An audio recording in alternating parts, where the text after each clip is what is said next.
allegiance to the flag with me, please. I pledge allegiance to the flag of the United States of America and to the republic for which it stands, one nation, under God, indivisible, with liberty and justice for all.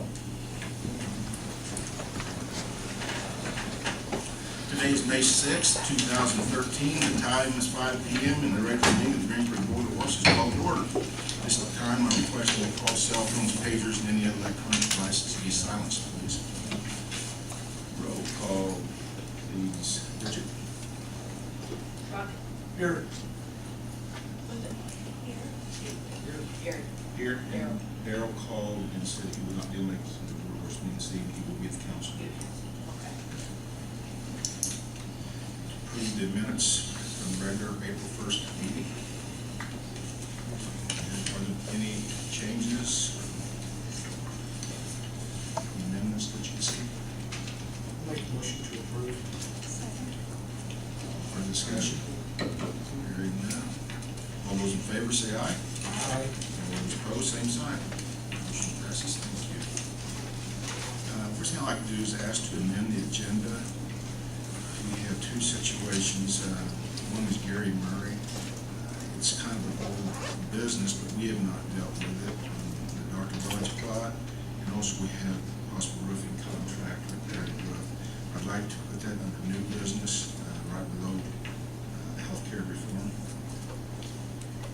And something else that Janet brought my attention this afternoon was that Brian Robbins from Main Street had asked about being put on the agenda by email. Plenty of time to do so, and she just didn't get it on there. I'd like to permit him to be on for asking to close on the street and some information about it. Entertain a motion. So moved. All those in favor say aye. Aye. Opposed, same sign.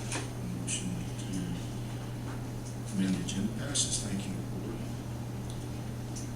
First thing would be reading financial group, financial consulting contract discussion.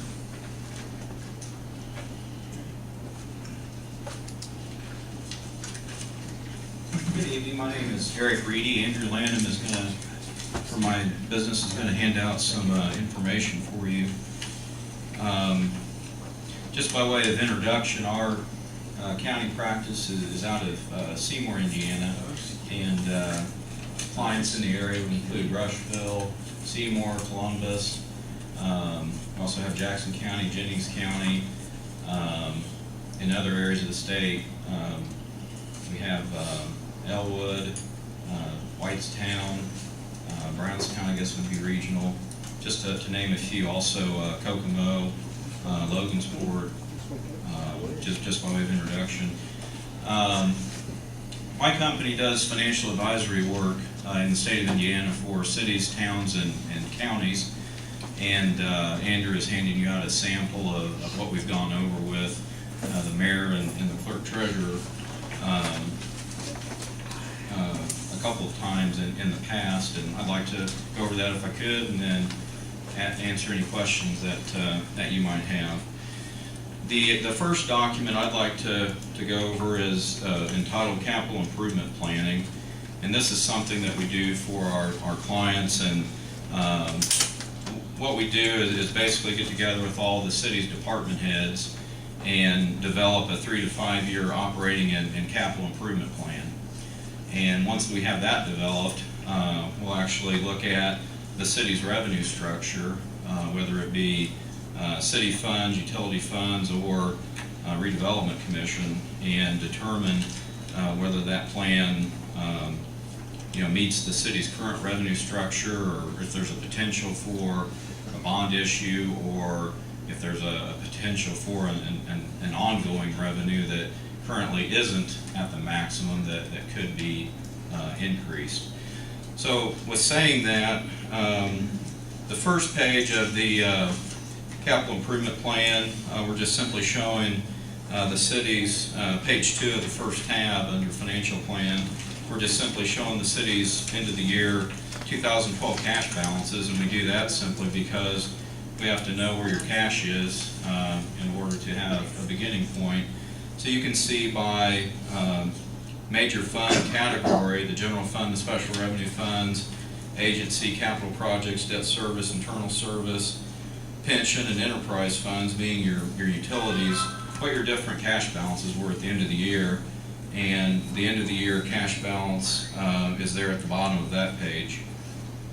The next page, page 3, is the general fund. And one thing, there is no city of Laramie. I explained to Bridget and the mayor that this is simply a name that we use, that's a client of ours, that they just gave us permission to disguise their information, just so we didn't have to recreate the wheel. So this is the general fund, and we have 3 years worth of actual information and one budget year, and then we project out 3 years. So the general fund, of course, can be used for any purchases of the city, whether it be operating or capital, and can certainly play an integral role in funding operating and capital services. The next page is the motor vehicle highway fund. One thing that you all may have heard of is the state, the recent biennium budget actually includes more funding for the motor vehicle highway account. I actually have that number that the city will receive when we're done with this report. I'll look it up for you, but the city will receive that for 2 years. It's in the biennium budget. So as part of the operating plan, we'll include that new revenue source in the MVH fund after meeting with your department leaders. Of course, the MVH fund is the operating fund of the highway fund, or the highway department, the street department, and is limited to expenditures of that nature. The next page is the park fund. Of course, that's limited to parks and recreation. The part of the city's maximum property tax levy, and that's set by the state of Indiana. It's allocated to the general fund, the motor vehicle highway fund, and the park fund. So you got to see how can you allocate the revenues that you have currently, and is there an opportunity to shift some operating revenue into the street department, for example, from another fund, and you have that flexibility. So this plan is showing you all of your different revenue sources, and I can show you, if you want to do this, you can allocate this revenue this way. And this has all of the city's major revenues, and we'll show you a departmentalized appropriations report here in a little bit, and you can see, that we have every line item of the city built into this financial plan. The next page is the redevelopment commission, and of course, redevelopment is a great asset of any city. And for this particular client, they are well leveraged with their TIF income and are able to do quite a bit with that, and I'm sure would be part of your capital improvement plan as well.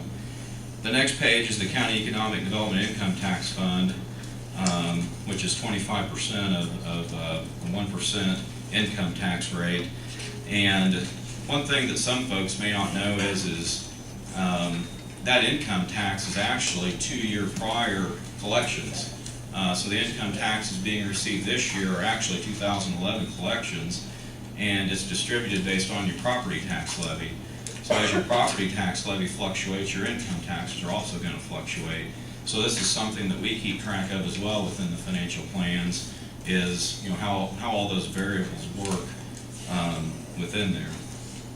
The other thing we look at is simply is the state providing you with the revenue that you're supposed to be receiving, and if they aren't, then we'll work with the state on the proper allocation of those revenues. The last fund that we have listed in this example report is the rainy day fund, and I've talked to the mayor and the clerk treasurer both about having a cash reserve policy, and as part of any financial plan, one of the primary recommendations is to have a cash reserve, and we would strongly recommend that as we endeavor into a long-term plan, that we look at a rainy day fund transfers on an annual basis. Page 9 is last year the state announced that they had found like a $200 million income tax error statewide, and Greensburg and Decatur County received a portion of that. Well, this page actually red flags that error and shows the correction of that error. And these are the type of reports that we keep internally, and we can let you all know, what does your income tax collections look like versus distributions. And if we see that the state is withholding more than they should be, then we'll let you know, and they can release what's called a special distribution. That really wraps up the tab for financial plan. The next tab is simply an example of a cum cap development fund. And for those of you that don't know, a city can have a rate of 5 cents for the cum cap development fund, and that's a fund that can be used for capital purchases, whether it be fire equipment, police equipment, street equipment, what have you. It can be purchased out of this fund, and currently the city's rate is a little bit below that. I think that the folks sitting up here are looking into that, but this is something that we look at in our financial update. And what I would draw your attention to is maybe the bottom, the middle and the bottom, the increase in annual revenue. What this shows is the increase in tax revenues to that fund is about $380,000. But because property tax is how income taxes are distributed, reestablishing that fund would provide the city with another $140,000 in income tax, and those go into your operating funds, into the general fund and the seeded fund. So we'll show you, that relationship of how all that works. And then lastly, we show you the impact to the taxpayer. So if that rate goes to the 5 cent, it'd be about an 88 cent per month increase is the impact on that. So when we actually do the impact, it's very reasonable. The next tab is a capital improvement bond example that we do for our clients, and we have several clients that what they do is they take all their capital out of their operating budgets, and they'll develop a plan where they'll issue a bond issue for a 3-year period of time, and we meet with all the department heads and we develop a plan for all their capital purchase. If the police chief needs 4 or 5 cars a year, then you put it in the capital bond. So anyway, that's what this report does. And if you flip it up, open to the first one, or the first couple of pages, it says capital improvement bond budget. So we've discussed with the mayor his needs, the clerk treasurer, the building commissioner, city council, and we go on down the line. You can see by year we've developed what each of those departments need in their capital expenses. And you can see that we've got, if you flip the page, you got court, humane society, planning, MVH, parks, so on and so forth. And the very last page of the budget has all 3 years totaled, and it totals up to $1,596,000. So that's the total that all your department heads need for their capital budgets during that 3-year period of time. And then the rest of the report shows you how that's going to be funded, whether through a tax rate or the redevelopment commission, through TIF, through the CCD fund, or some combination of all of those. There's a page that looks like this. It's a graph, a blue bar graph, and this is an interesting graph to look at. It's a graph that shows opportunity. This is a client that had a debt that paid off, and what this shows is in 2011 they had a total debt rate of 44 cents, and then the next year it was going down to 25 cents. So in other words, you have an opportunity to issue a bond and still have level debt service. In other words, no impact to the taxpayers. So this is something that we'll be looking at. In today's low interest rate environment, we're having lots of clients with opportunities of refunding their debt. So that's certainly something that you can take a look at as part of the capital improvement plan as well. There's a page that says capital improvement bond 3-year assumptions, and this gets into how much the bond will take in principal and interest. And on the next page, it shows total principal and interest payments. And then out to the side, it shows an annual payment of $260,000. So that's how much we know out of this capital plan will need to be funded through the budget. Whether it be a tax rate, whether it be cap development, whether it be a portion of redevelopment or something, that's what it would take. Is the $260,000. So this is a good thing to use for your upcoming annual budget, for example. What page is that? Mayor, it looks like it's not numbered at the bottom. It says 3-year debt schedule city, and out to the side it has annual payments.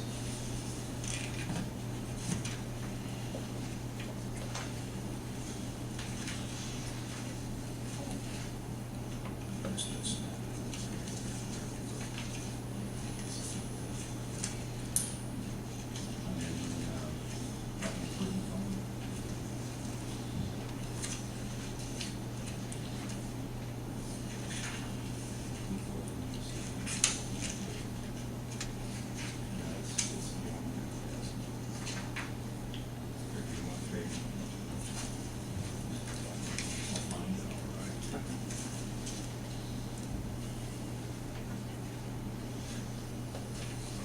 So what these pages are designed for is, first we figured out what the budget needed to be for all the capital expenditures of your departments. And then the last few pages are telling you how it's going to be funded and what the impact is on the on taxpayers and different revenue sources. And just like on the CCD fund, there's a page that says capital improvement bond 10-year tax impact. And it breaks it down to, on this portion share, it would be a $2.18 a month tax impact. So when you break it down to, what is what's somebody going to pay out of pocket, we're more than able to do that. And a lot of times, on the one hand you have the need, and on the other hand you have what's it going to cost. And that's exactly what we're doing here, is showing you the cost. On the last tab, we actually have one of our clients. This is their plan to make sure that all their their street projects get paid for over the course of 5 years. And this is just a summary page. And if you look on this page at the end of each year, I just put, if it's fully funded, I put fully funded, and for what this client needed, their street commissioner and the projects that they have, all the projects were fully funded. So we're showing all the sources of where street projects are typically funded, and within that funding structure, those projects were funded. So that's this report, and we also handed out another report that I don't need to spend a lot of time on, but we called it Financial Update, and it's just stapled together. And this is really the beginning of the capital improvement plan that we just showed you, specific to Greensburg. And let me just walk you through a little bit of that.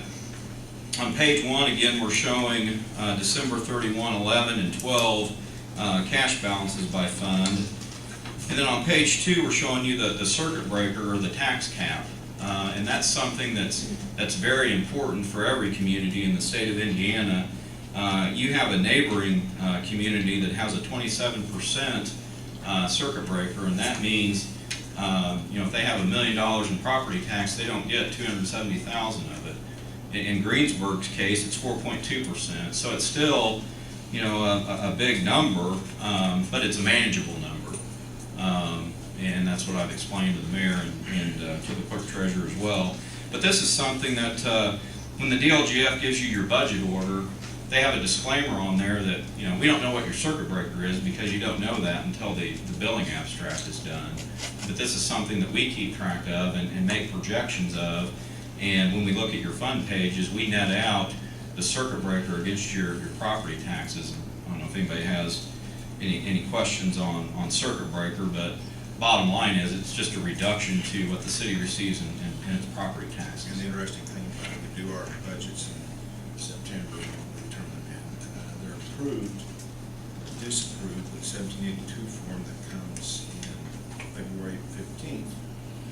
And then we find out in DLGF with our circuit breaker in April. And this year we had to reduce it how much? Bridget, about 120 or 140,000 from what originally been approved. 120,000 from what's been approved and reduced. So something to definitely keep track of, and many communities are implementing these LOIC credits that help offset that. That's something we can certainly look at for you and show you what other communities are doing. Page 3 is the City of Greensburg's general fund. And what we have here, I don't need to go over all the funds, just show you this as the setup. We have 2011 and 12 actual, and we've got the cash balances listed there first.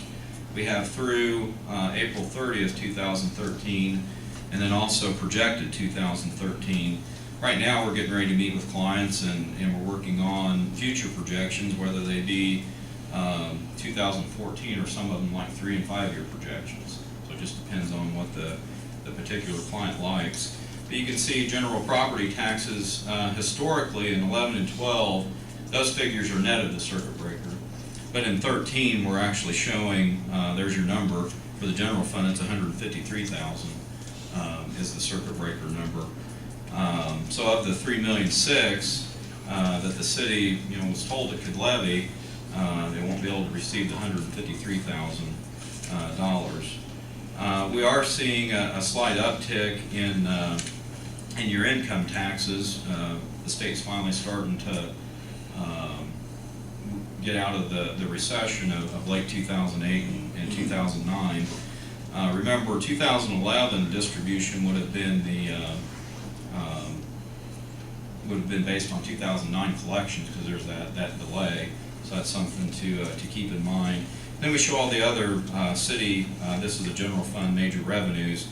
The two biggest revenues by far, and the ones that we keep really close track of, is certainly property tax and income tax. And then the next part is spending. And on this report, we just show one line because further on in this report, we have a detail of every line item in the city. We call that our management report. So you can see that's the general fund. Based on the budget, we have a projection for 2013. And the next page is your local road and street fund. Page 6 is your MVH fund. Same format. The general fund is going to have 3 times as many revenue line items as your other funds. So you're not going to see as much. But what we anticipate, the additional revenue that the state budgeted will begin in the July 1 biennium budget. So we imagine that the clerk treasurer will receive a notice here before long from the state auditor's office that new revenue will be received by the city. We don't know if it's going to come the last 6 months of this year, if they're going to wait for the calendar year of 2014 and 15. They haven't released that information yet, but we should know that fairly soon. The next page, page 7, is your Cume Cap Development Fund. Page 8, you have a Cume Fire Fund.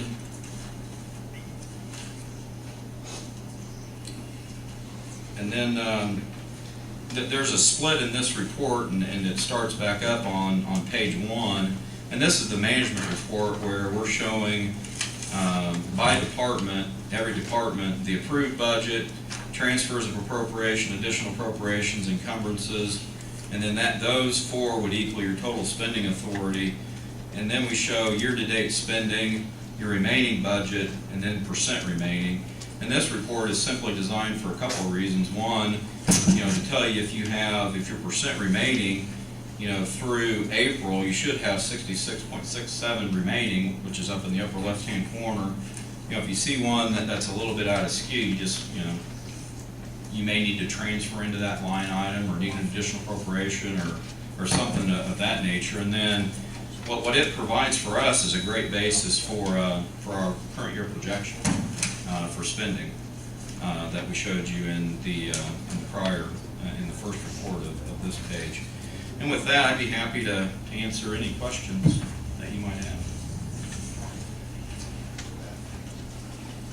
I'll make a statement to the board. One of the reasons we have the financial group here to explain some of these things to you is because the council has requested maybe a financial assessment for the future to see where we're going to be standing with the circuit breaker and everything versus what we need, what our needs are to spend expenditures.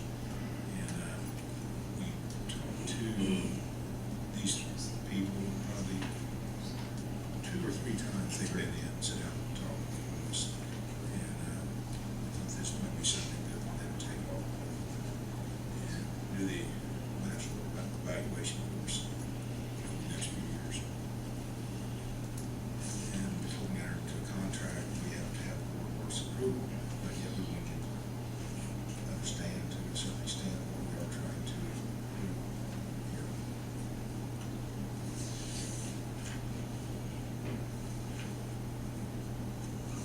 Right, confusing. And it's nice for the city's management to have a, one central financial document that, you can just open up and, it's gonna have every fund and current cash or projected revenues and just, available funds for whether it's operating or capital. And, there may come a time, I'm sure, where, you have an emergency and, the mayor needs to spend $200,000 on something and where's that going to come from? And that's exactly, not only is it planning, but we want to build up those emergency reserves that I was talking about earlier. The rainy day fund is the logical place to do that. The statute provides 3 different revenues that the rainy day fund can receive, but we certainly also want to look at your operating funds and make sure that they have satisfactory cash reserves as well. Because in this time of late property tax assessments and circuit breakers, there's a lot of communities out there that are falling short on cash flow, and so that's something that we also are very cognizant of.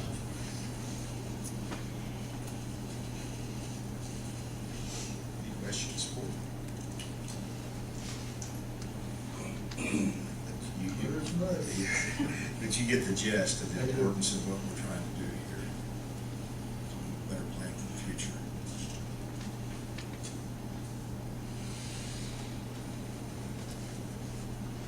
Last call. Is this something that gets looked at on a quarterly basis or monthly basis? This is, we've looked at it annually from our own perspective.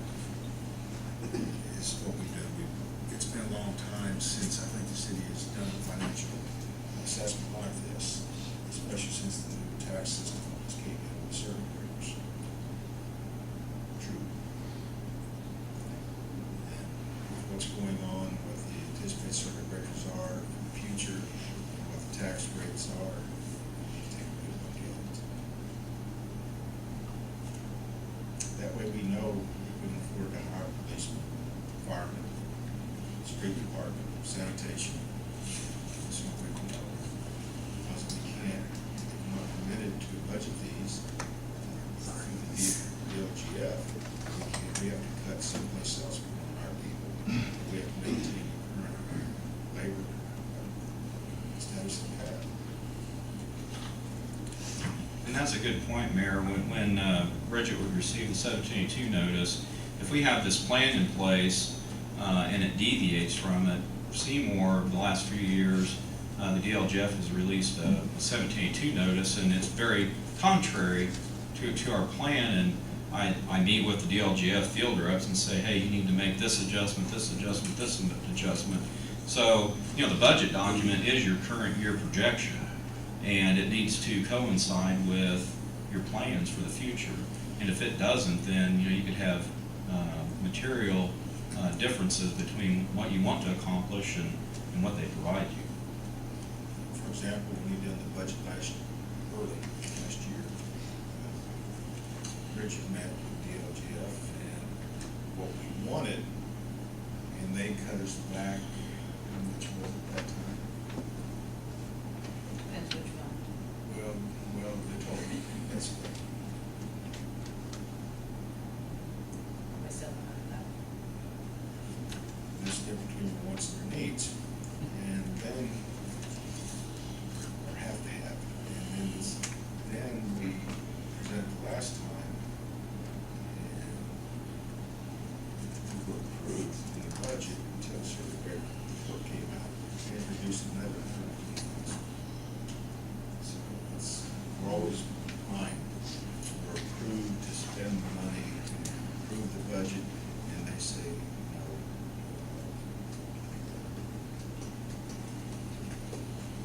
So that here's what we're trying to do there.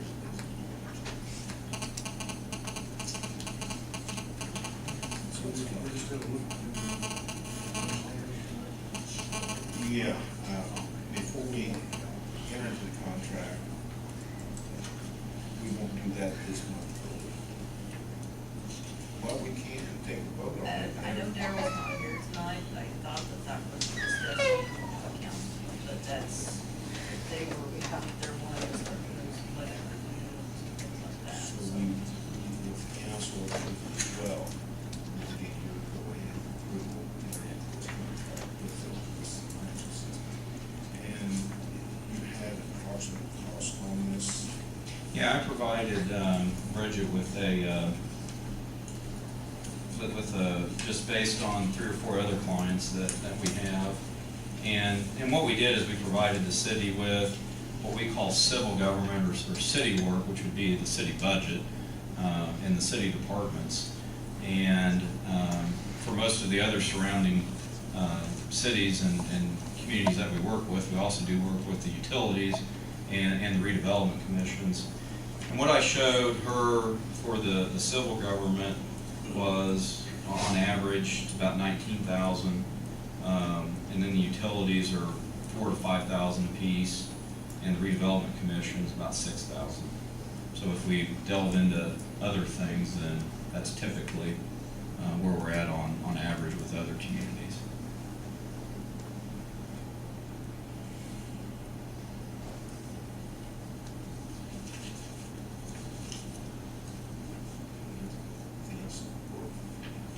Thank you, sir, we appreciate it.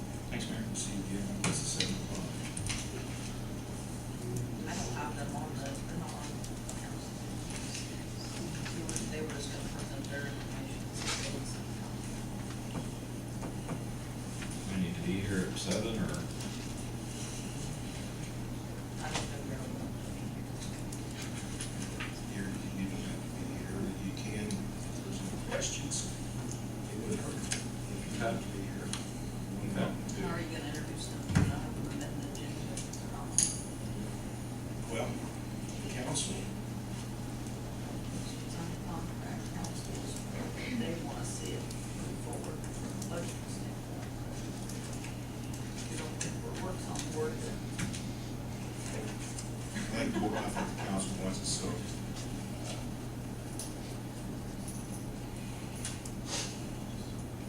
Put this route, if they want more information, they can back next week. Does that work? Not for about 7 o'clock, we'll pass this information on to the council.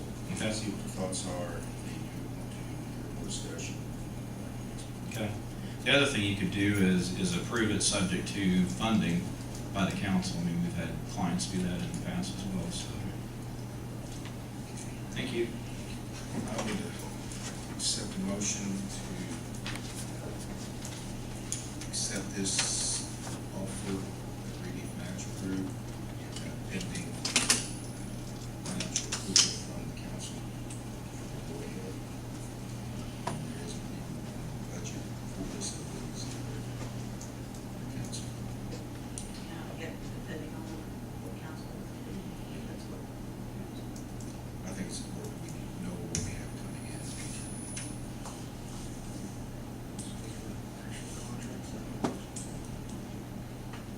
Not, we don't have to be here tonight. I thought they were bringing more, but they were working on. Sir, do you have a contract?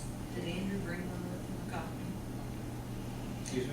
Do Did you- Andrew bring a copy with him tonight? I thought he was bringing the revised one. Yeah, we've been on the road all day, and we actually sent it to you a little bit ago, Bridget, to see if you. I'm having trouble getting on my computer. I'm Yeah. gonna have somebody help me get on. It's sitting on your email, Okay, it's sitting on my email, but I can't get to it. so, I can actually, it's not working. Otherwise, I can. We'll let our council here, go over the contract. okay, We'll sign as the council. okay, thank you. Thank you. Thank you, Mr. Ricky. Thank you. What do you need from us? Entertain a motion to enter into a contract with 3D Financial Group for this financial assessment pending approval and cost permission from the council to enter into this contract. So you need approval from both organizations. Actually, yes, we cannot enter into the contract for approval. We don't want to go forward without the council. We're gonna stay on. Yes, before we sign.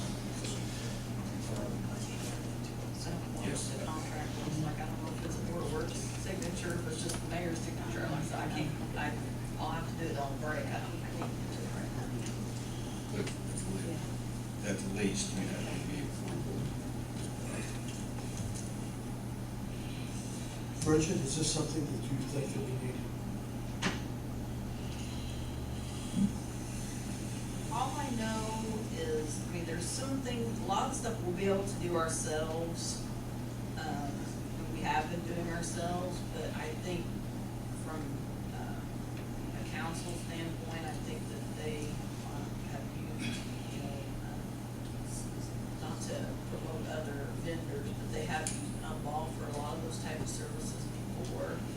I think that Financial Group is a little less expensive on the month, or on the overall, like, hourly costs, so they thought maybe that they would let them do some of the budgeting things that I think they're wanting to do some budget projections and stuff. I know Glenn and Daryl have talked about it, but I don't know, without Daryl being here, I don't want to speak for him. I'm not sure if that was the plan, but that was what I was told, that they would like to maybe try to have them do some budget projection type stuff, just like the mayor said, you know, from the 1782 reductions and,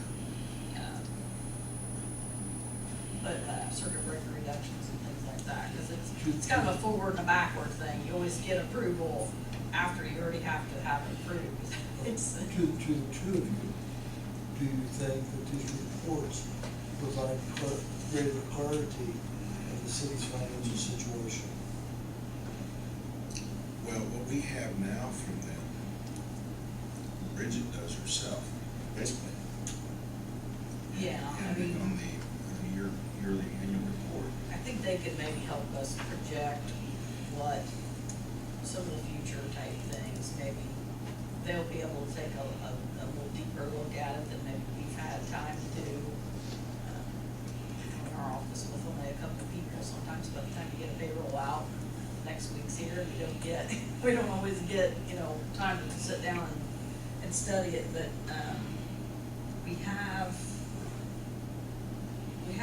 we'll be able to supply them the majority of the information, so that will save money.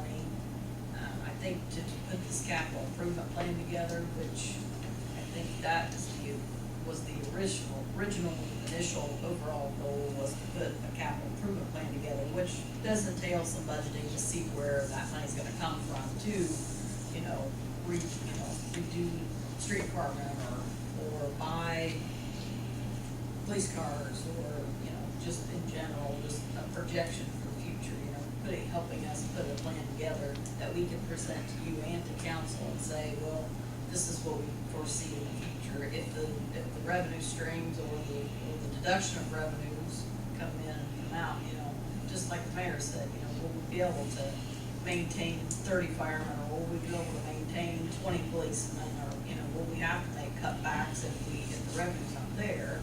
Or, as people retire, do we not replace them? Those are the kind of things that I think somebody from the outside looking in might be able to give us a little more insight. And what's more important is not only the property tax, but our budget, property tax is about 3.8, something like that. Yes, the rest of it's made up. The rest is made up under tax revenue from the state. And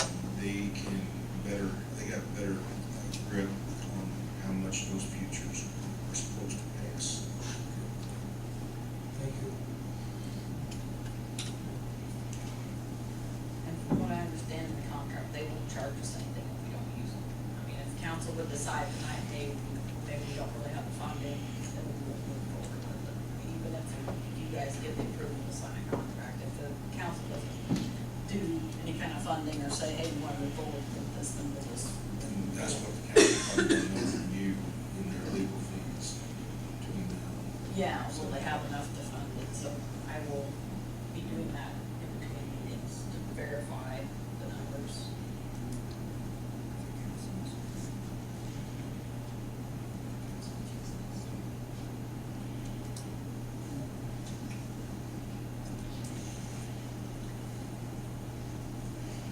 So the motion is out there.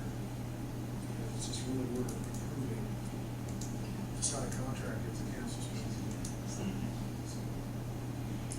So we need to, so we'll do second. Okay. I'll move. Second. Is there any further discussion? Hearing none, all those in favor say aye. Aye. Opposed, same sign. Hearing none, motion passes. Thank you, Lord. I think it's something which really we need to work Brad, it's anticipated for the future. So they want to plan on for coming. Next item on the agenda, Scott Chasteen. First is, phone system. We'll discuss Good that. evening.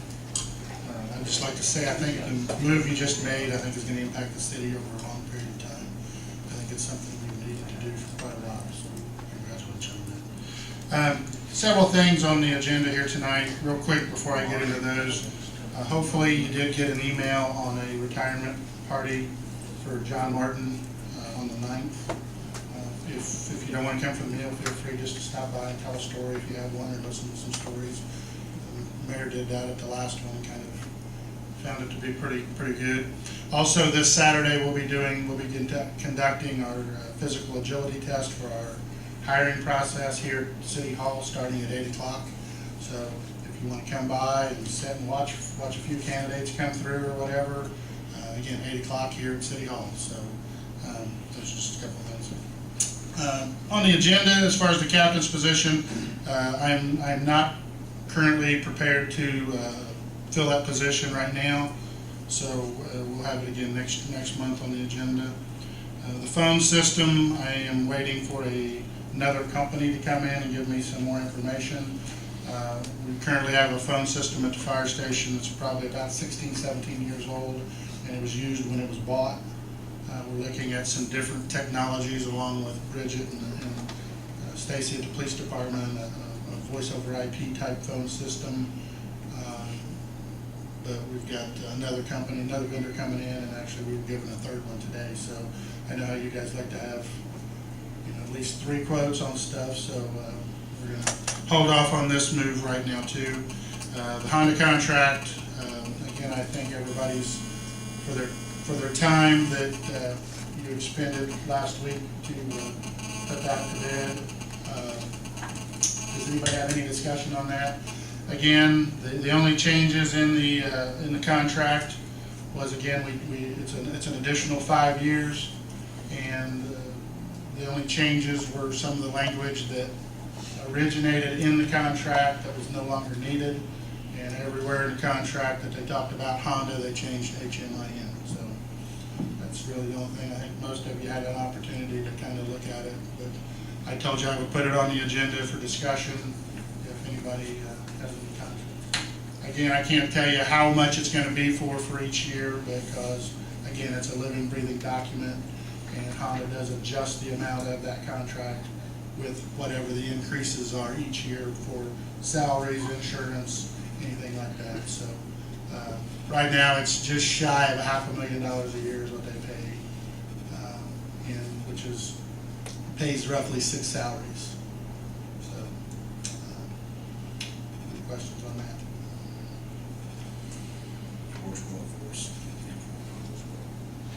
Yeah, it's a win-win for everyone on that. So. That being said, the next thing I have is Chris Baker. Would you come up, please? Hopefully everybody recognizes Chris. He is the newest addition to the Greensburg Fire Department, and the mayor would like to swear him in this evening. Actually, his mom and his wife and his sister are here. If you guys would like to come up also. But if you don't like him and don't want to, that's fine too.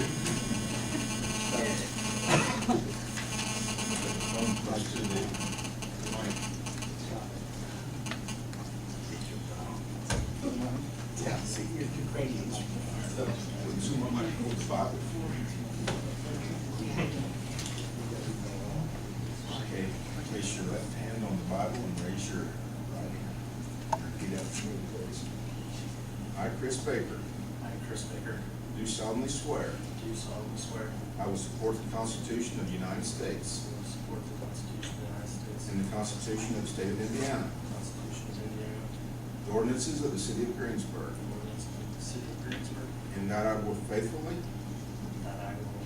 and impartially perform my duties as a member of the Greensburg Fire Department for the City of Greensburg, according to law and to the best of my ability. So help me God. Congratulations.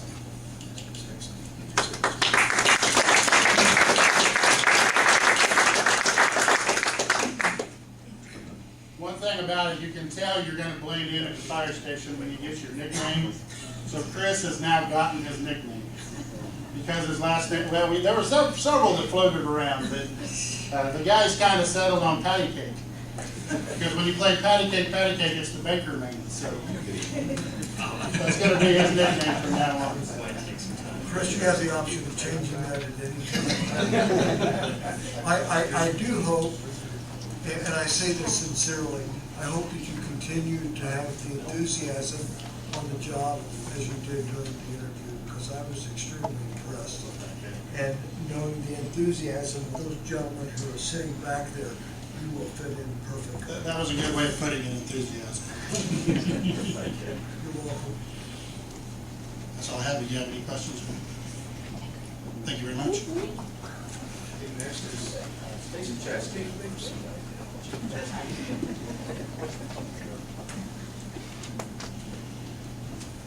Good evening. I guess, first on the agenda, we probably should do the swearing in. And discuss it. Matt?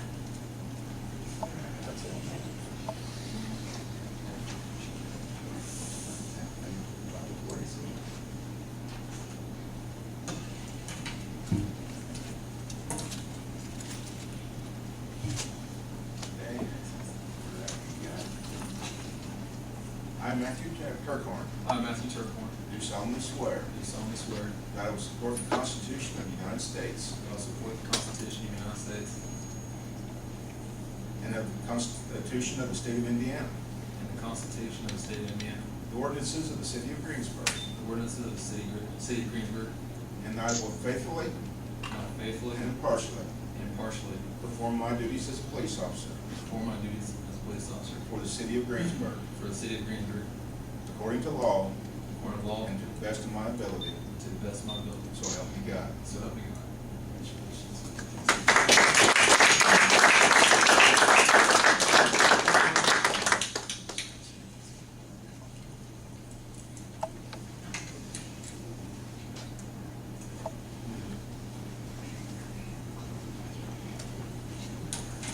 He's moving to Greensburg sooner or later. Yes, sir. About a month or so.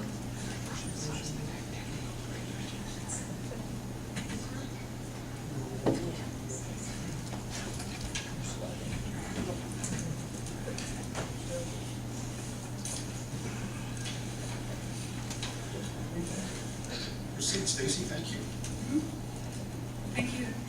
My next thing on the agenda is the recommendation for promotion. As you all know, we lost a member of our department, Larry Deans, who was a lieutenant, a fine lieutenant at that, and we had a promotional process, and it was determined that Sergeant Brendan Bridges would take Lieutenant Dance's position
like to have is just signatures on that original from the board, if I could.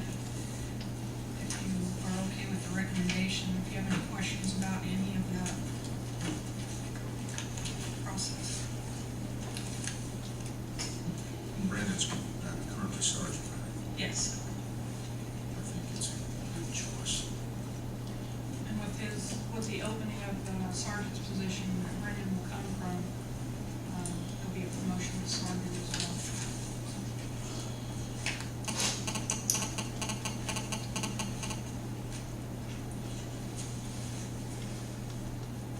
Do we need a motion on that, Council? Yes, I believe you do, sir. I need a motion